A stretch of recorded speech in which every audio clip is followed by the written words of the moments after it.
Buenos días, el encuentro del siglo.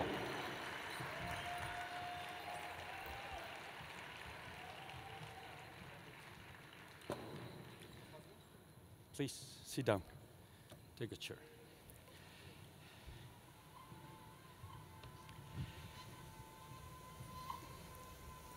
Les vamos a compartir las reglas del juego que definimos entre el señor Richard Dawkins, Deepak Chopra y su servidor. Un preámbulo. Bravo. De verdad es un honor tener estas mentes en este lugar. Recordarles a quienes tienen en este auditorio y qué pretendemos lograr con lo mismo. El doctor Richard Dawkins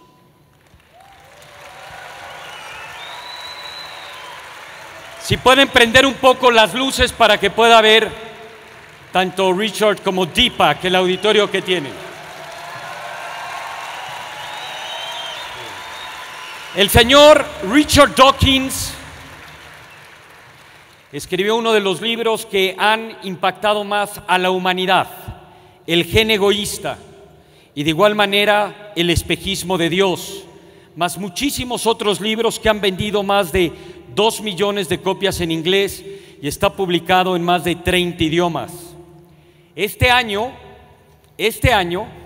el doctor Richard Dawkins en el Prospect Magazine salió como el pensador número 1 del mundo.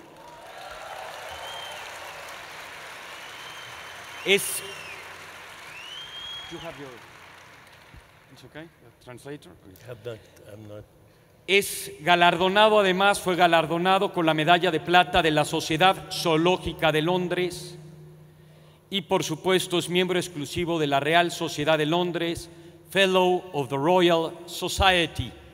Entre muchas otras cosas, Richard Dawkins. De igual manera, Deepak Chopra es autor de más de 75 libros, incluyendo 21 New York Times Best Sellers. Es escritor, es médico y conferencista de origen indio y por supuesto proponente de medicina alternativa y Ayurveda, fundando el Chopra Center for Wellbeing junto con David Simon. Señoras y señores, el señor Deepak Chopra, sus libros han sido traducidos también a más de 30 idiomas y ha vendido también más de 20 millones de copias en el mundo. Deepak Chopra.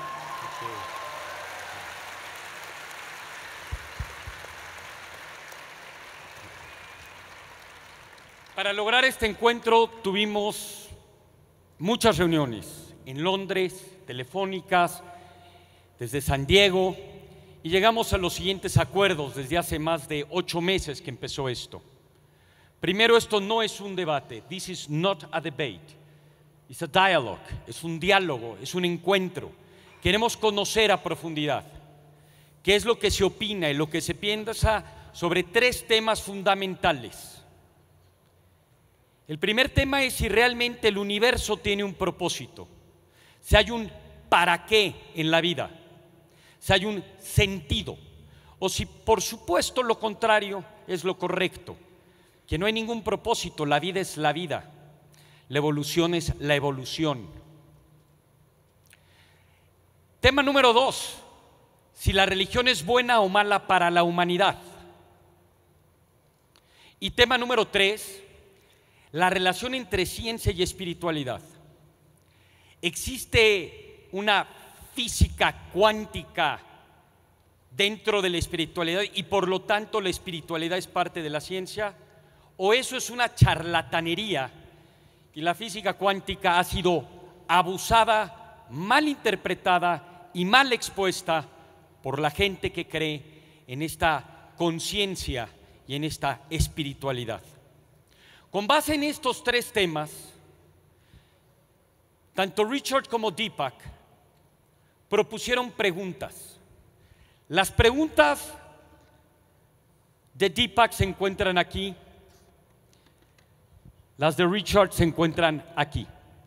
Ellos podrán utilizar preguntas de aquí o de allá, o si quieren, hacer sus propias preguntas, porque sobre la evolución de este diálogo surgirán cosas que con antelación, por supuesto, no llegaron a suceder. Sin embargo, también tenemos unas pelotas transparentes que de vez en cuando vamos a sacar, que son preguntas realizadas por algunos de los speakers. A todos los speakers de las Suelas Ideas se les invitó a hacer preguntas. Algunos las enviaron. Reglas del juego.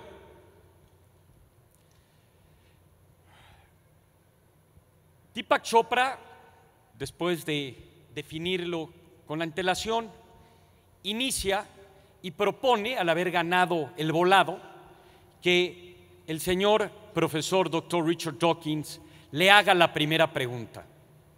Él tendrá 3 minutos. Nosotros tenemos aquí un reloj. There is our watch. There are 3 minutes, Professor Dawkins. 3 minutes. Una vez que empieza la pregunta, once he makes you the question, you just have 3 minutes to answer. Tienes 3 minutos para contestar. Once you finished, you have 90 seconds to comment and talk about the answer that Deepak gave you. And then you will have 60 seconds, if you want, to have the last word of the question. And then vice versa. Is that clear? Is that perfect? Is that okay, Professor Dawkins? It's okay? Perfect. Señoras y señores, este es un diálogo. Le quiero preguntar a ustedes que levante la mano quienes antes de empezar este encuentro consideran que el universo sí tiene un propósito, hay una fuerza sobrenatural que es parte de la ciencia. Quisiera saber que levanten la mano. Prendan las luces, por favor. ¿Quiénes están a favor del señor Deepak Chopra con antelación y antes del encuentro? Griten yo. Ok. ¿Quiénes están de acuerdo con que la evolución, lo aleatorio, la selección natural y la vida no tiene un propósito más que la vida misma, y que no hay una fuerza natural? Que levante la mano, que griten yo. Wow, it's divided. ¿Quién cree que la religión es mala para la humanidad? Que grite yo. They believe that religion is bad for humanity. ¿Quiénes creen que la religión is good for humanity? O todos piensan igual y están muy confundidos, o está muy dividida el panel. Are you ready? Can we begin? Okay.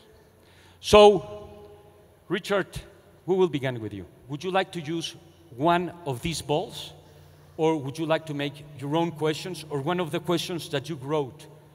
Would you rather ask your own questions or one of the questions that you sent to me?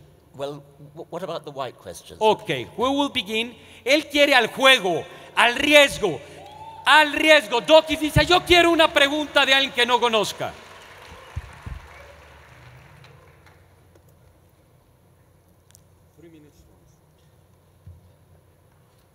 Mira, la pregunta es nada más y nada menos. This question is from Alan de Botton.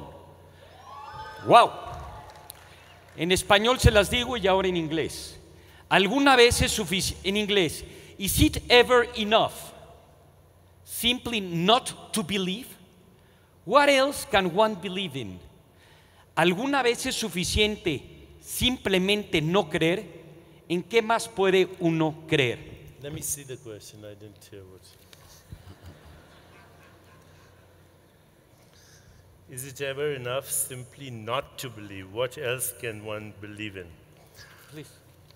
Okay, so let me start out by saying that, in my opinion, all belief is a cover-up for insecurity. All belief. If I asked you, do you believe in electricity or gravity, you would find that a ridiculous question. So I'm not here to convince you that you should believe in anything, especially the supernatural. I'm here to ask you the most fundamental question that was posed earlier. Does the universe have a purpose? And there are two ways of looking at it. If you look at it from the top down, from the point of view of biological organisms, it looks like biological organisms are purpose-driven. Even a nematode or a small microorganism has some kind of sentience. It senses the environment, it processes it, it gets away from predators, it looks for food. So to me, biological organisms are purpose-driven, there's no question.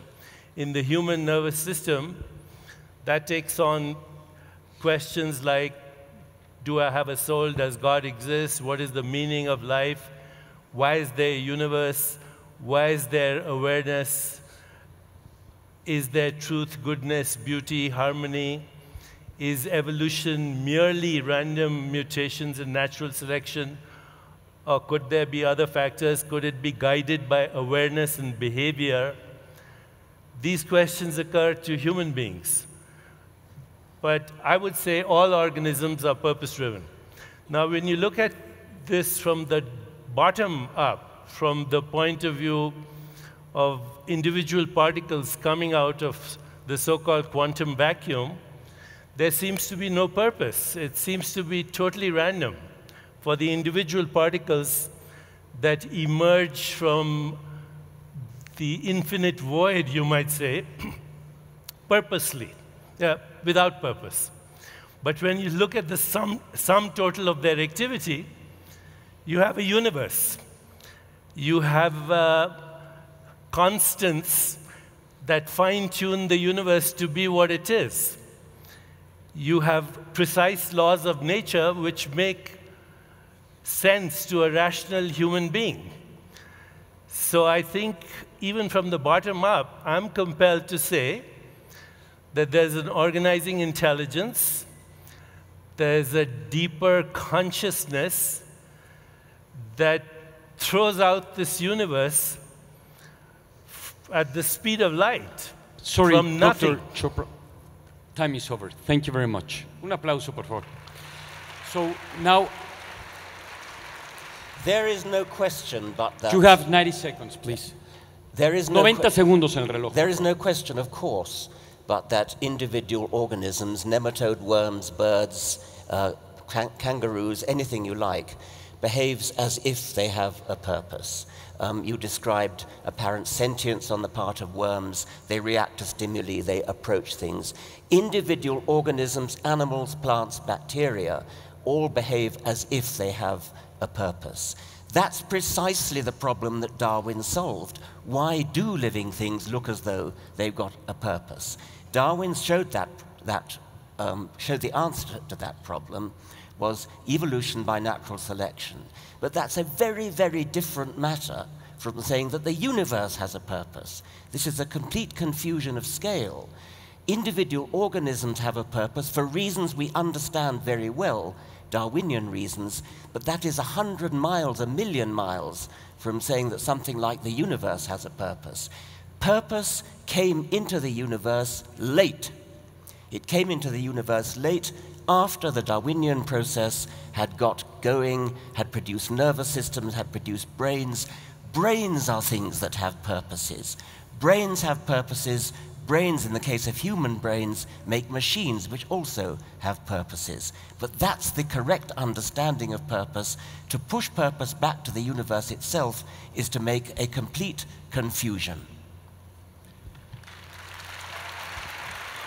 You have, Deepak, 60 seconds.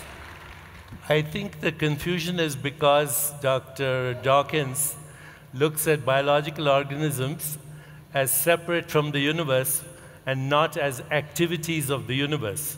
You and I right now are an activity of the universe. And as an activity of the universe, we are expressing purpose. But Dr. Dawkins did not address why the universe is fine-tuned so that we can have this conversation. Why are the laws so rational? What is the origin of these laws?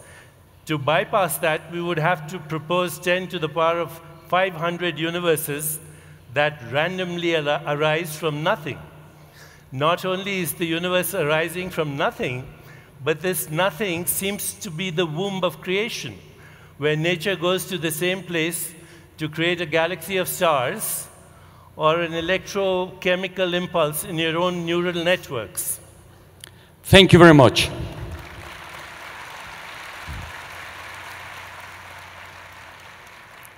We have two options. One is, now we take another ball, and now you make him a question, or we give each of you 1 more minute to keep talking in depth about this important concern. Would you rather that? Yeah. Por favor, pongan otra vez. You will have 3 minutes and you 3 minutes, okay? Por favor, 3 minutos, please.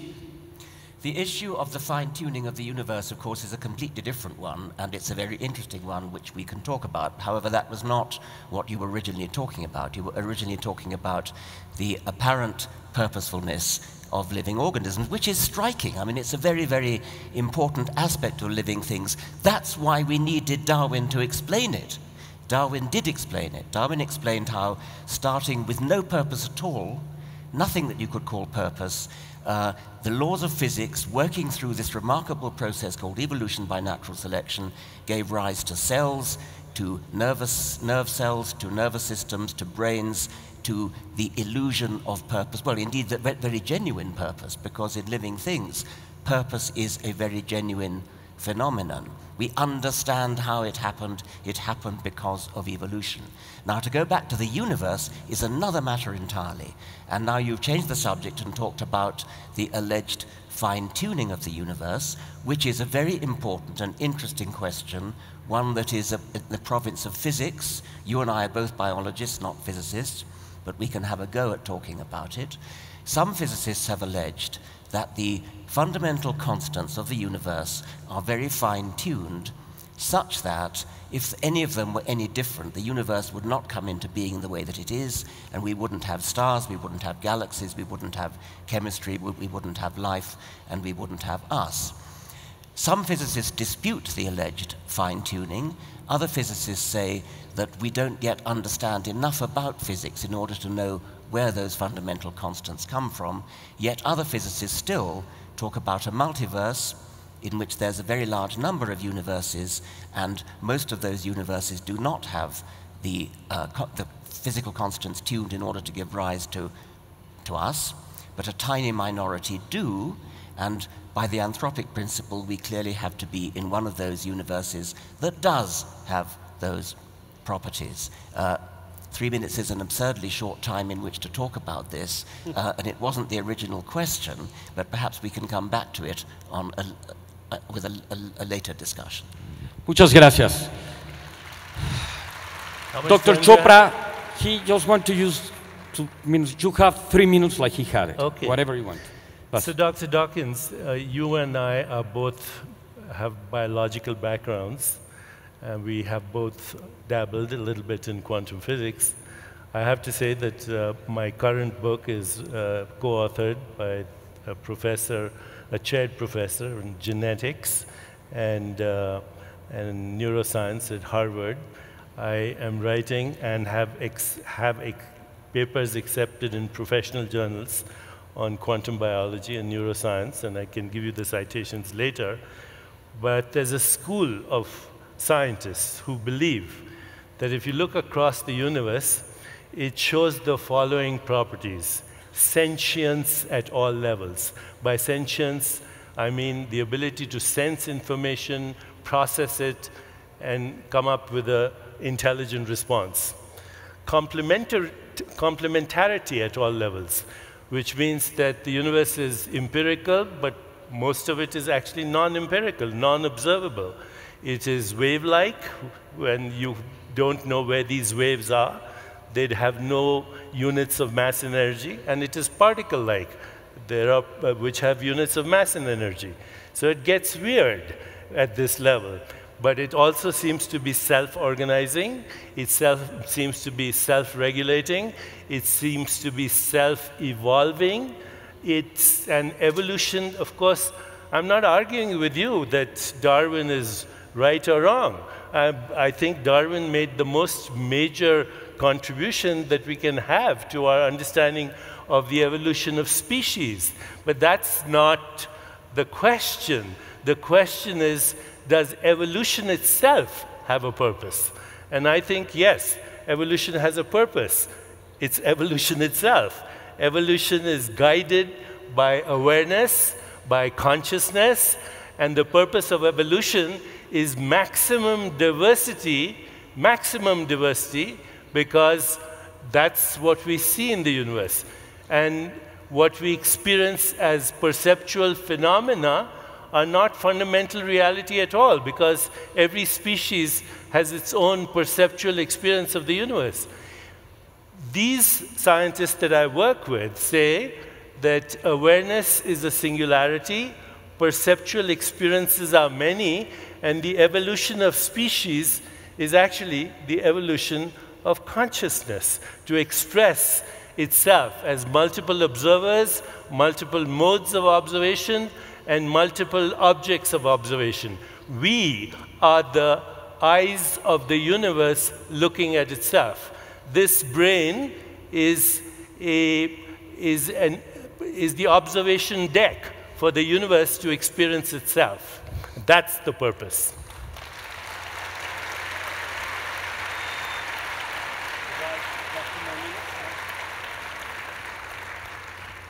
The scientists that I respect are scientists who work hard to be understood, to use language clearly, to use words correctly, and to understand what is going on. We have been subjected to a kind of word salad of scientific jargon used out of context with inappropriately, apparently uncomprehendingly. There is a deep confusion going on here between the properties of things within the universe and the properties of the universe itself. It is one thing to say that the universe contains objects that have sentience and the various other properties that you mentioned. Of course it contains objects that have sentience. We are among those objects. So are dogs.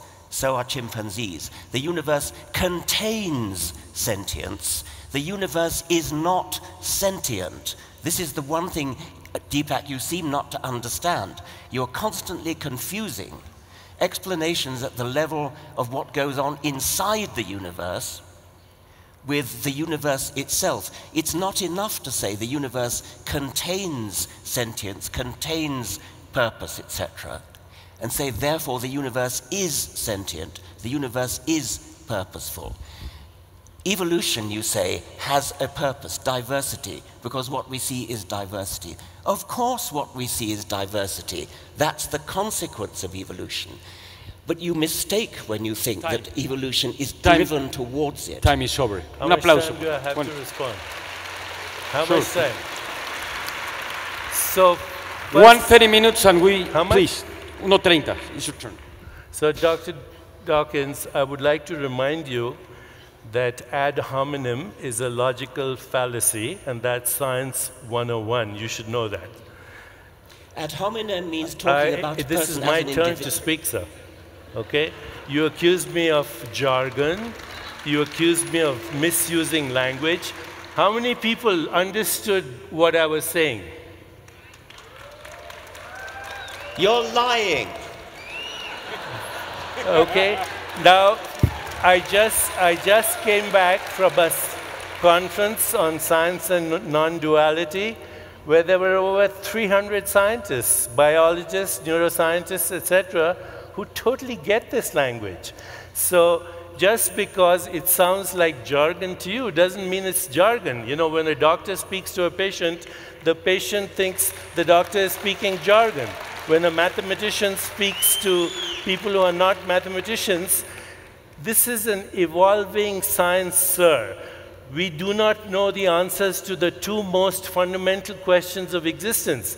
Number one, what is the stuff of the universe? We don't know. 96% is dark energy and dark matter. Of the 4% that's atomic, 99% of that is invisible hydrogen and helium. Time over. And we don't know why there is awareness. The two most fundamental questions of our existence. Please. Of course, 1:30, por favor. we don't know about dark matter, dark energy. That's why we need more science and better science in order to solve that. You've changed the subject yet again. Let's talk about sentience. You say the universe has sentience. The universe doesn't have sentience. Things in the universe have sentience. Why do you confuse this audience by saying the universe has sentience? Can you tell me what the composition of the universe is? That wasn't the question. No, because you're talking things, right? Things are basically the atomic universe is stardust, and stardust has sentience in you and me. According to people like Freeman Dyson, even atoms have sentience. Atoms have no sentience. You disagree with Freeman Dyson? Yeah, then? if that's what he says, which I doubt, I disagree with him. Atoms do not have sentience. Atoms contribute to making brains. Brains have sentience. You need a highly complicated organization. It's a fundamental error to say that because a complicated thing has a quality like sentience, musicality, mathematical ability, and is made of atoms, therefore the atoms have sentience, musical ability, mathematical ability, etc. They do not. Atoms have to be arranged in complicated organizations, complicated structures interacting with each other, and then you will get emergent properties such as sentience, such as poetry, such as mathematical ability, such as spirituality. These things do not inhere in the atoms themselves, or if they do, you've got a hard job to prove it. You have a hard job to prove it? Can you prove it? I'm sure you're aware of the hard problem of consciousness. I'm sure you're aware that we have no science that tells us why we have any experience, whether it's mental, subjective, or it's an experience of the objective world. How photons coming and hitting our retina create the experience of a three-dimensional reality in space and time. This is the hard problem. It's the most fundamental problem in science. First, what is the stuff of the universe? And second, why is there awareness of the universe? Is awareness of the universe and the universe the same thing? Because if there was a universe outside of your awareness, for all practical purposes, you would never know it. So to say that sentience is an emergent property is assuming that only brains produce consciousness, whereas in fact, even a single fertilized cell, when you were conceived, was fully alive, was fully aware, and did not have a brain. It was present, it was aware, and it differentiated into trillions of cells, more than all the stars in the Milky Way galaxy, to create who you are. So to say that sentience requires an emergence through evolution, instead of saying that actually evolution could be driven by consciousness, these are the questions that some people are asking. And if you propose that sentience is an emergent property, then answer to me why there is no science that can actually give us an explanation to the two most fundamental questions of our existence. What is the nature of the universe? What's it made up of? And why is there sentience? Why is there sentience? You know, we talk about sentience as not just human sentience, which is, of course, you know, an evolutionary process, but sentience came from sentience. Have you seriously... Evolution does not explain the origin of life. It only explains the transformation of species. Yes, you changed the subject again. You will have 1 minute and 1 minute, and we will finish with this topic of the universe. And have you seriously just said that a single cell has consciousness? A single cell has awareness. What do you mean by that? That it has the ability to respond to its environment. Of course it has the ability to respond to its environment. That is not consciousness. So you said a while ago, atoms get together to create complexity. How do they get together? By processes which are well understood By a biologists. process which is random or intelligent? Not intelligence. Okay. By the processes of embryology put together by the processes of evolution. You cannot seriously sit there and say that the hard problem of consciousness, and it is a very hard problem, is solved by saying that a single cell has consciousness. A single cell has sentience in the fact that it can respond to its environment and express its biological autonomy. But, What okay, are you applauding? just one What are you second, please. applauding? Un segundo, por favor. I think we're in a little loop because we cannot prove either things. You know, I want to nail this. I want to nail this. This gets to the root of the problem. it does. Consciousness is something very, very complicated. Of course, we don't understand it. That's why it's called the hard problem. It's something that happens when brains reach a certain level of complexity. Now, a single cell, a single neuron, a single amoeba, a single cell, a thermostat even, has sentience in your sense. But that is nothing to do with... Has the ability to take in information, process information, and respond with autonomy. That is sentience. That's trivial. That's utterly trivial. You're confusing perception with awareness. Perception is not fundamental reality. If there was an insect with 100 eyes looking at me, it wouldn't experience the same me as you are. So perception is a species-specific and culture-specific experience in consciousness.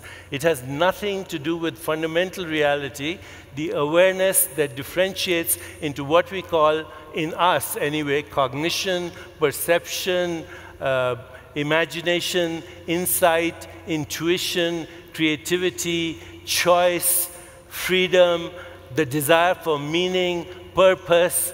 All of that are expressions of awareness as consciousness and influence everything that we experience in life.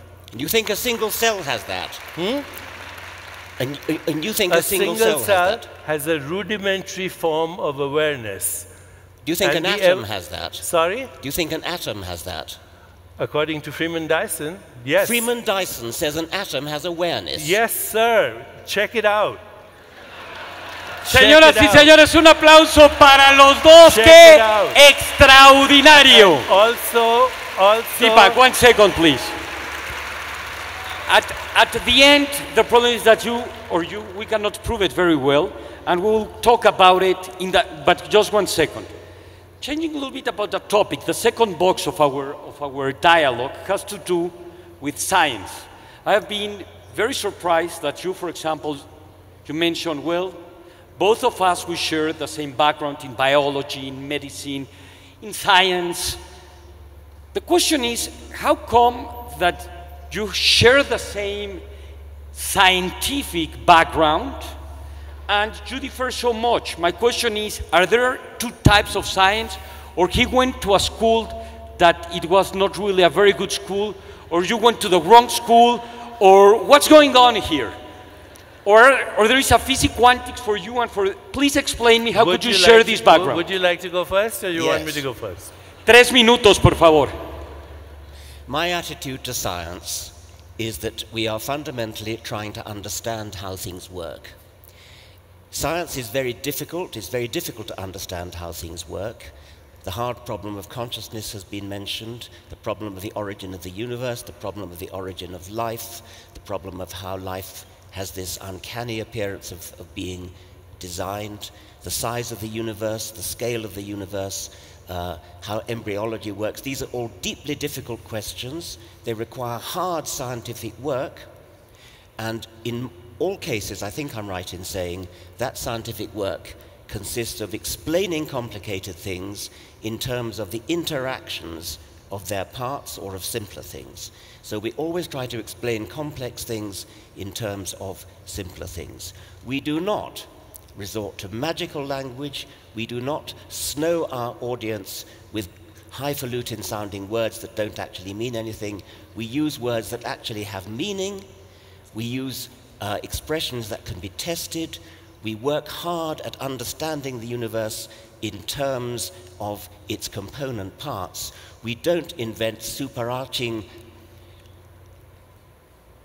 entities which have no explanation in themselves. We don't invoke ideas like the universe has consciousness, the universe has awareness, atoms have awareness. If we have a difficult problem like awareness, we explain it in terms of the interactions between small parts working together in ways that scientists understand. If Freeman Dyson ever said atoms are aware, then he's wrong. I don't think he said it. I think he should sue you. Wow. 3 minutos. 3 minutes. Ad hominem is a logical fallacy, science 101. I'm not going to resort to the tactics that you use, sir. Freeman Dyson said it, and so did Schrödinger say that consciousness is in the universe. Max Planck said that mind is the matrix of matter. I could go on and on about the pioneers of the early physics, the quantum physics, who were compelled to include consciousness as a fundamental aspect of reality. Consciousness is the white elephant in the room. You require consciousness to come up with a theory. You require consciousness to design an experiment. You require consciousness to make an observation. Science is the offspring of consciousness. It is the product of consciousness. So that's the first thing I want to say. The second thing I want to say here is very clearly that there's no argument about the fact that evolutionary biology explains everything about the species going from one species to another. But if you want to understand science in its totality, you have to bring consciousness into the equation, because as we currently practice science, it's based on what we call a subject-object split. There's an observer involved in every observation. Science doesn't ask who the observer is, who's the observing self, where is the observing self. But in the absence of the observing self, there wouldn't be any observation and there wouldn't be any science. The observing self cannot be glimpsed by science and scientific methodology because it happens to be the observer. The observer cannot be observed. And that's where spirituality comes in. If you define spirituality as self-awareness, only consciousness can know consciousness. Only consciousness can explain consciousness. Only consciousness can understand consciousness. Any scientific understanding of consciousness through looking at the brain is at best inferential.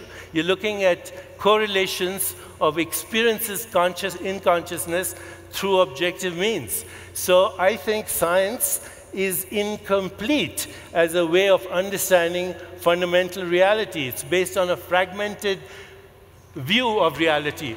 Subject-object split. Nature is one. The universe includes observers, modes of observation, and objects that are observed. So science, because it's fragmented, like religion, which has been fragmented, is capable of creating diabolical technologies. Everything that is wrong today in the world, today in the world, from global warming to biological warfare to mechanized death to eco-destruction to the extinction of species, is because science has evolved without the evolution of spirituality. Thank you. Spirituality makes science complete. Now, okay. Well, I will have a few questions from. Please. I shall not make an argument ad hominem. My argument is ad bullshitem. Okay. You're violating all the rules of logic. Of course we need to understand consciousness. Of course consciousness is vital to everything we do.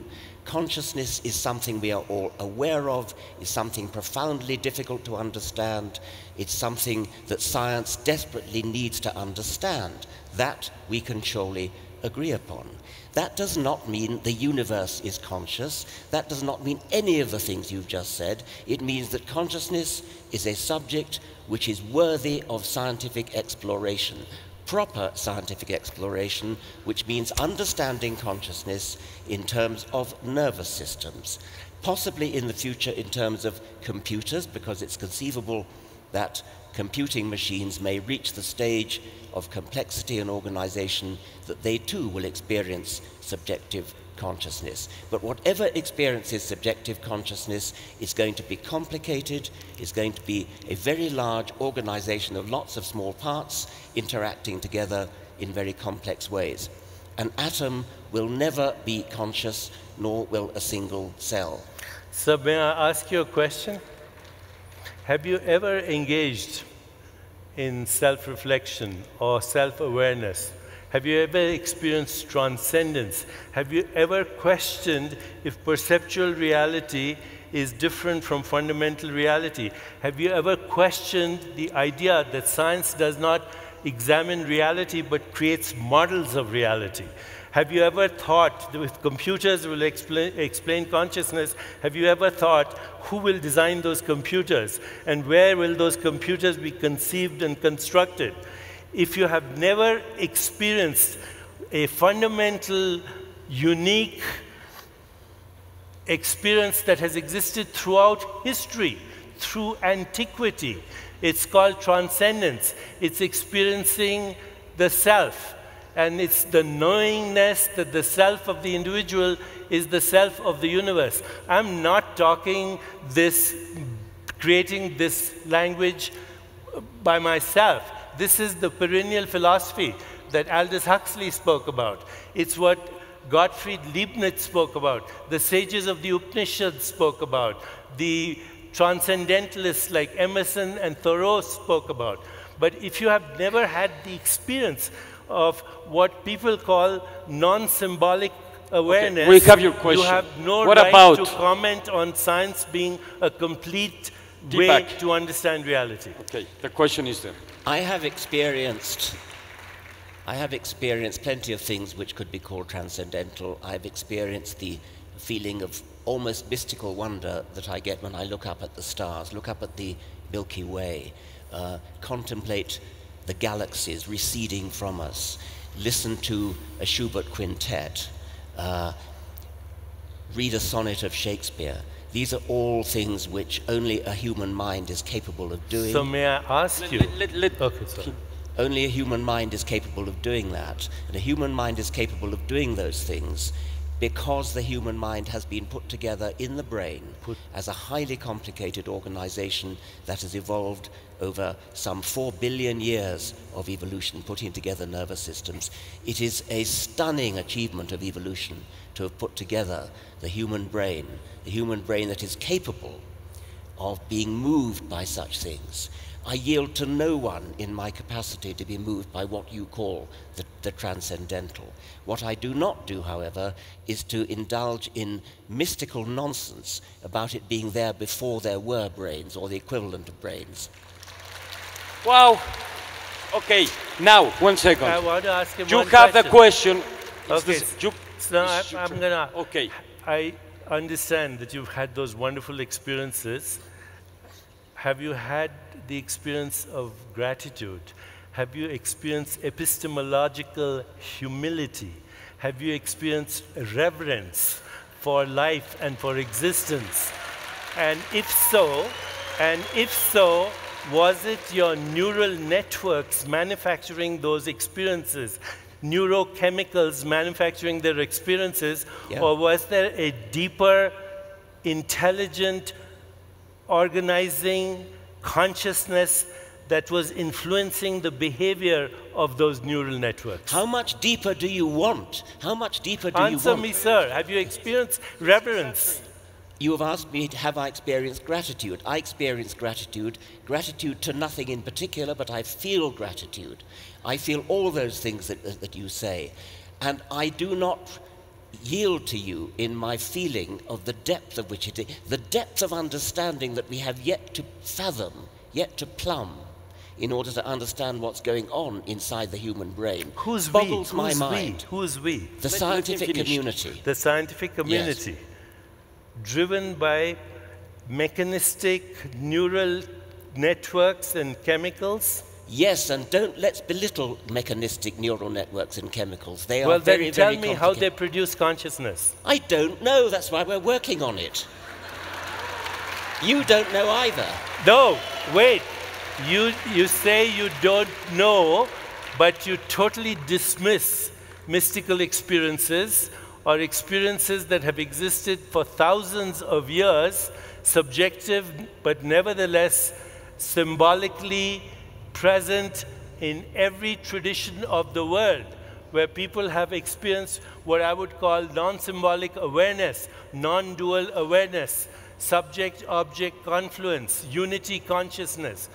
You totally dismiss this because it doesn't fit your scientific worldview. I don't dismiss it for one moment. I don't dismiss it. I want to explain it.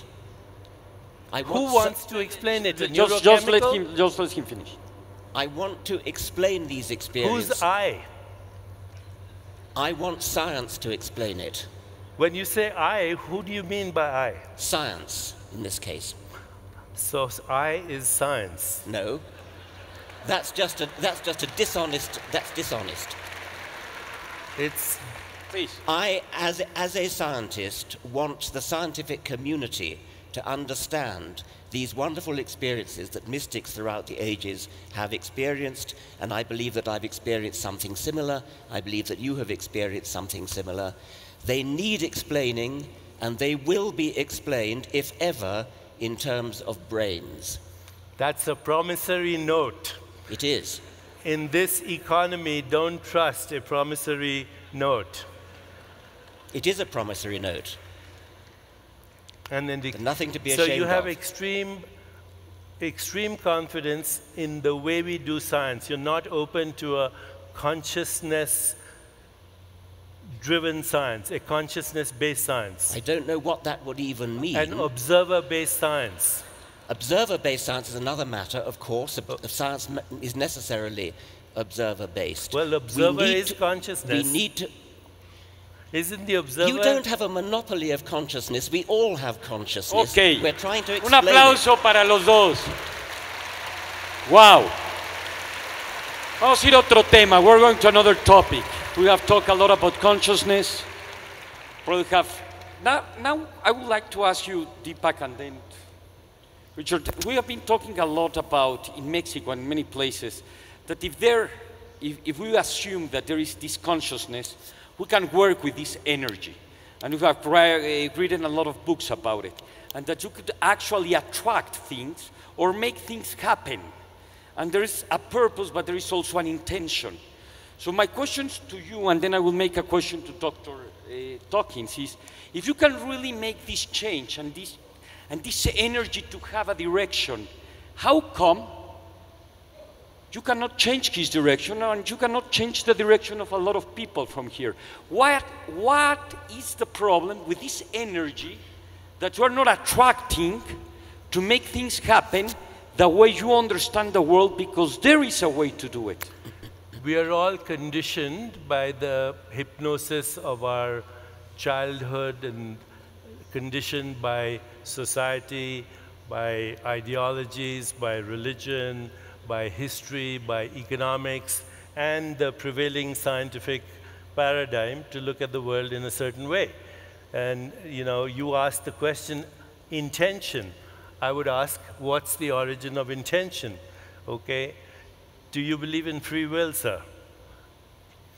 I think free will is a very persuasive illusion. I'm very pleased to have that illusion. I behave and feel as if I have free will. Well, then we might as well stop the debate. None of us has free will or the ability to make a choice right now. I do believe that your intentions trigger behavior, trigger neural networks to act in a certain way, activate genes that are activated as a result of your emotional experiences. So I believe that intention triggers neural networks and then reinforces them. If you reinforce the intention, what we call habit, to create what is called long-term potentiation, and that then your behavior influences the activity of your genes to reinforce that behavior. So the fact is that you won't change anybody's mind here after the debate. In fact, those people who agree with Dr. Dawkins will go back stronger in their belief. Okay, and those people who agree with me will go back stronger. We're not going to change your minds because we're all bamboozled by our conditioning to begin with. Well, that can we prove it? That can we prove it? We will see. Dr. Dawkins, how could you explain that so many people follow his ideas? I know that it's very frustrated for you. I can feel it. The way that our brain works and how difficult it is. The question that I make you, how do you explain the brain of most of the people, not everybody, probably not even most, but how many millions of people follows and believe what you think it's really bullshit? I don't know. I mean, Un aplauso para los dos, gran evento, señoras y señores. ¿Cómo vamos de tiempo? By the way, we have 5 minutes, so please, I would love to have more time, but we have another debate. Okay, we will have 10 minutes. So, okay, we will have the whole year here. No, yes. Okay. By the way, please. Bullshit recycles as life. I didn't hear that. What is it? Bullshit recycles as life. Okay. In India, we call it cow shit. That's where we call the cows. Vamos a tener 10 minutos, tenemos otro debate. Les quiero preguntar, por favor, vamos a probar la hipótesis, que es además de un biólogo, que acaba de decir Deepak. Who will prove his hypothesis? Who have changed? ¿Quién ha cambiado? Pero sean honestos, no por darle lugar a uno o al otro. ¿Quién antes del debate pensaba como Deepak o como Richard, pero después de esto cambió de opinión? Griten, yo cambié, yo. Well, there are few people. Okay. You have to ask him just one question, and we will talk 5 minutes in each of those topics, and the debate will be over, okay? So he asked a question? It's your turn, please. Or would you rather that we have another, you have a question from your own, please. Have something.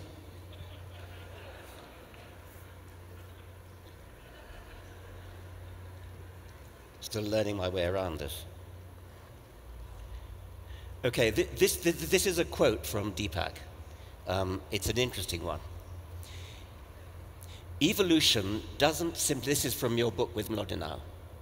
Evolution doesn't simply scramble old ingredients into new forms, nor does it just turn small clumps of matter into bigger clumps. Instead, evolution makes lumps of creativity. These happen in quantum form. That is, there is a sudden emergence of a property that never existed before. Quantum, there's a little gap there then, quantum leaps dominate in creation everywhere we look, but especially in the startling, beautiful novelty of life forms on Earth. The cosmos is ruled by creativity. Now, neither of us are physicists, so neither of us actually know much about quantum theory, but we are biologists, and you have used the jargon of quantum theory there to apply to evolution as though evolution it takes quantum leaps, or what do you mean by that? The emergence of language, for example, from no language at all, is a quantum leap. Okay, the emergence of organisms, the transition of organisms where you do not actually see continuity, is a quantum leap. Quantum leaps are happening in consciousness and biology all the time. Right now I'm wearing biosensors, by the way, and these are measuring things like blood pressure, skin resistance, all kinds of things. This information can be transmitted to an iPhone and goes to a computer and scripts where we are doing digital monitoring of consciousness, how it affects biology. Wait a minute. So if I said, I know his blood pressure is rising right now just by me saying these things. So this is right there, proof of the mind-body connection. You know, if somebody says, I love you, and it means something to you, your brain makes dopamine, serotonin, oxytocin, opiates. If the same person says, another person says, I love you, or the same person, and you're thinking of divorcing them, then you don't make dopamine, you make adrenaline and cortisol, and it happens instantly. There's a quantum shift in your biology just in the way you processed meaning. And there's no physical mechanism that explains how we process meaning in our lives. Only consciousness can process meaning. So when you say quantum leaps in evolution, one of the big problems in evolution right now, you will admit, is the missing gaps in the fossil record. Now, when I say that, evolutionary biologists will either snigger or raise their blood pressure, which he's doing right now. So, you know, because they are so sure that evolution has only those two mechanisms, natural selection and random evolution. The current issue of the New Scientist has a feature article called Do Organisms Guide Their Own Evolution? And it talks about how phenotypes might drive the genetic expression, how use-dependent activation of genes will reinforce even the propagation of those genes through natural selection. The reporter who wrote the article, he called Dr. Dawkins, by the way, who was extremely dismissive of him. Do you remember him calling you? Time is over. Otros 3 minutos. You have 3 minutes, Dr. Dawkins. This really epitomizes the problem we're up against. You have used the word quantum leap in two totally different ways, and you've confused everybody, not everybody, I'm happy to say. A quantum leap. You have used the phrase quantum leap to apply to the origin of language and the origin of life and jumps in the fossil record. Now, this is a purely metaphorical usage of the term quantum leap. All you're using it for is a change that's occurred in the world for which we have as yet no explanation. A change. May I finish, please? On the other hand, you have used the word quantum in the proper physicist sense. You talked about digital information going to satellites and things like that. In that case, you were talking about quantum theory in the true sense of quantum mechanics. You are bamboozling people by using quantum in two completely different senses, giving them the impression that there's something about modern physics, something about the spooky aspects of modern physics, which is relevant to things like the origin of language or the origin of life or breaks in the fossil record. Now, those three things, the origin of life, origin of language, breaks in the fossil record, are scientific problems. To the extent that we don't yet have the answer to them, we're still working on them. They have nothing whatsoever to do with quantum in the physicist sense. He has 130 minutes. You still have 127 seconds. Okay. It's your turn. 3 minutos, por favor. There are several uses of the word quantum that are not restricted to a subatomic particle moving from one location to another location without going through the space between. That's what a leap is, a quantum leap in quantum physics. But the broader community uses quantum for any phenomenon, any space-time event that exists in one location in space or time and then exists in another location of space and time without going through the intervening space. It's called the discontinuity. And the use I have given it is a very broad use. Of course, Dr. Dawkins rightly claims that it is a metaphorical use, but he should understand that all science is metaphor anyway, to begin with. Nobody's actually, explained how a subatomic particle appears out of a non-empirical realm. And then when it's not being observed or it's not interacting with other particles, how does it go back? So yes, quantum leap has a much broader connotation, including if you watch Star Trek, when the captain says, "Beam me up, Scotty," and Scotty presses a button, and the captain disappears here and shows up there without going through the space in between. So I agree, I've used it metaphorically, but in fact, all science is a metaphor. Un minuto y medio, por favor. Metaphors are extremely valuable. I use them myself all the time, but a good metaphor is one that clarifies and doesn't obscure. For you, sir, let it him confuses finish. you. Please, it's not Deepak. confusing a lot of people out there. Please. Perhaps you should catch up. You talked about the analogy being, in this case, going from one place to another without passing through the intermediates. That's a hell of a leap for you to make. When you talk about the origin of life, there is no such thing as not passing through the intermediate stages. There were intermediate stages. We just don't know what they were at present. That's a very different thing. In the case of gaps in the fossil record, the gaps in the fossil record apply quite simply because not everything fossilizes. It's rather a good thing it doesn't, otherwise we'd be snowed under with fossils. The origin of language, a mysterious and fascinating question.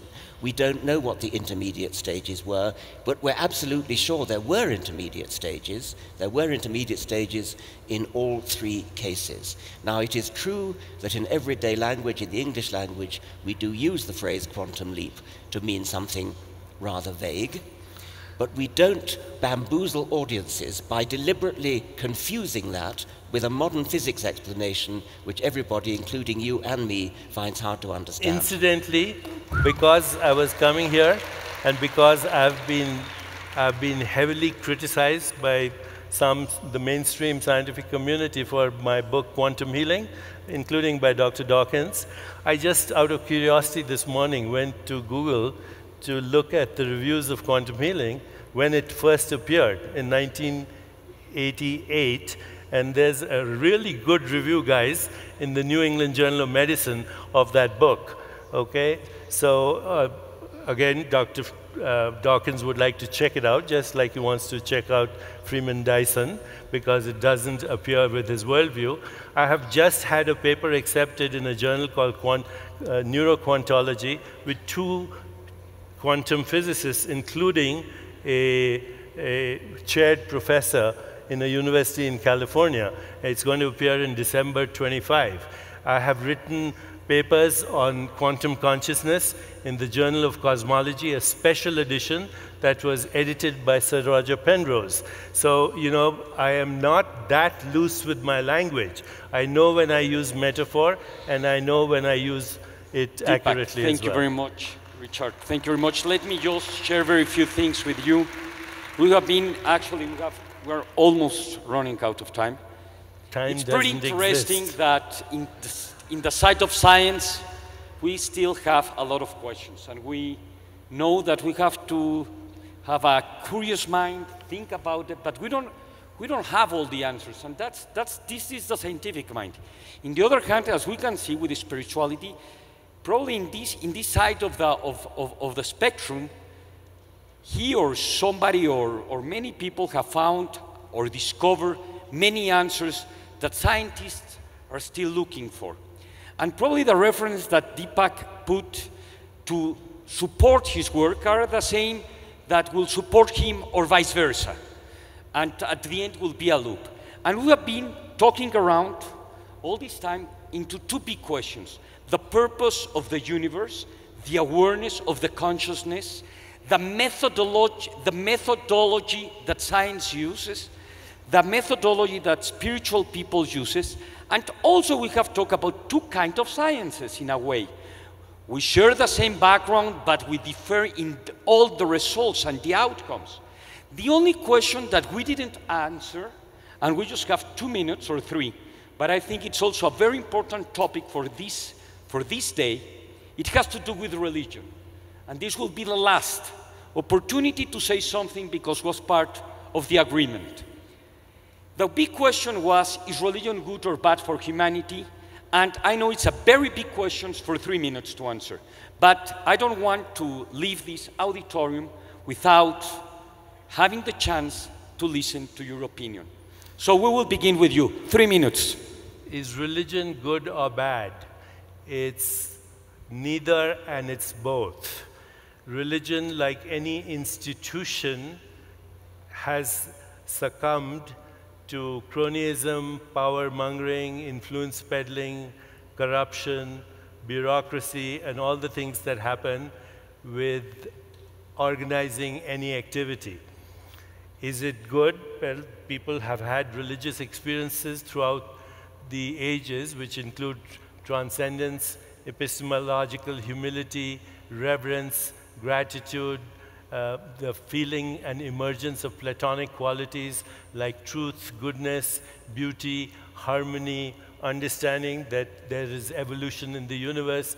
These are, I think, religious experiences, and they have been there throughout history.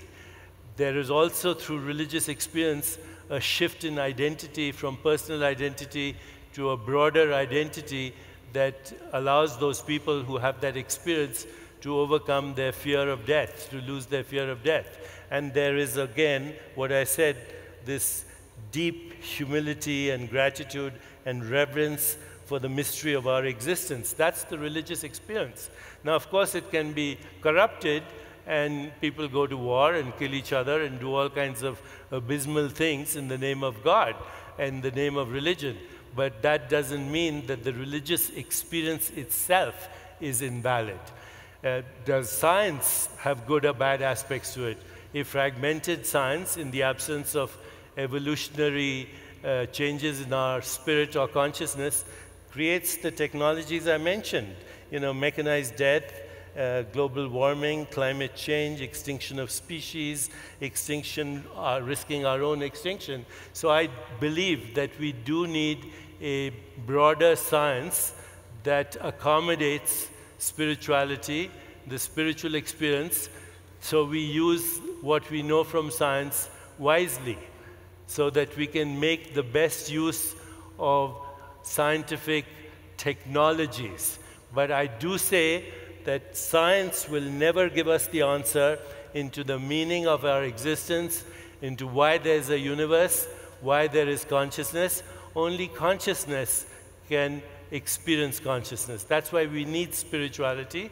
If by spirituality I mean self-awareness, self-reflection, transcendence, and our own desire to know ourselves. In my view, our search for God is our highest instinct to know ourselves, to find meaning in our own lives, to understand why there is evolution, what is the purpose of existence. Thank you very much. Time is over.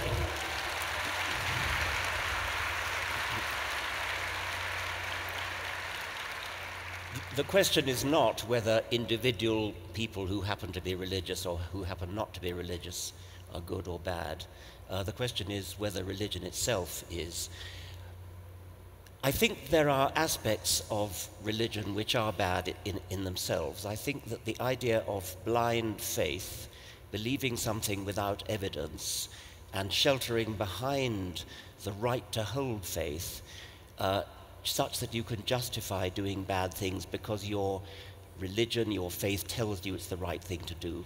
Many good and righteous people who believe themselves to be good and righteous have done terrible things precisely because they believe that they're doing it for their God. So faith, blind faith, can have that bad effect. For myself as a scientist, I'm accustomed to saying that the thing that I really object to about religion is that it teaches us to be satisfied with not understanding, teaches us to be satisfied with pseudo-explanations which are really not explanations at all, things that sound good.